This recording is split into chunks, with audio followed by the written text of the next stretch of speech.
இந்த எறும்பு கடித்தால் நமக்கு வலிக்காது. முதலில் இந்த எறும்பு கடிக்காது என்பதுதான் நிஜம். மற்ற எறும்புகள் கடிக்கும், அதாவது சிகப்பு கலர் எறும்பு இருக்கு இல்லையா, சின்ன எறும்பாக இருந்தாலும் அது கடிச்சிடும். அதே மாதிரி கருப்பு எறும்புலேயே பெரிய எறும்பு கட்டெறும்பு இருக்கு இல்லையா, அதெல்லாம் கடிச்சா வீங்கியே போயிடும் அப்படிங்கிறதெல்லாம் நம்ம ப்ராக்டிக்கலாக பார்த்துருப்போம்.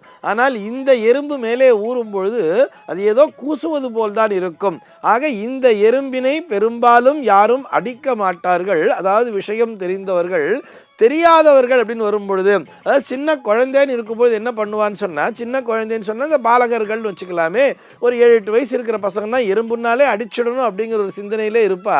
இது போன்ற எறும்புகளை அவர்கள் அடித்து விடக்கூடாது அப்படின்னு சொல்லிட்டு அதை பாதுகாப்பதற்காக அந்த எறும்பினை இறைவனே காப்பாற்றுகிறானாம். சுவாமி என்கின்ற அந்த கடவுளே அந்த எறும்பினை காப்பாற்றுவதால் தான் அந்த எறும்பிற்கு பிள்ளையார் எறும்பு அல்லது சுவாமி எறும்பு என்ற பெயரிட்டார்கள் அப்படிங்கிற மாதிரிலாம் சொல்லுவா.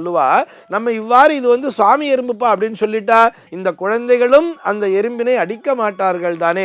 அந்த எறும்பினால் மற்றவர்களுக்கு எந்த வகையிலும் துன்பம் என்பது இல்லை என்பதால் தான் அதற்கு அந்த பெயரினை வைத்தார்கள்.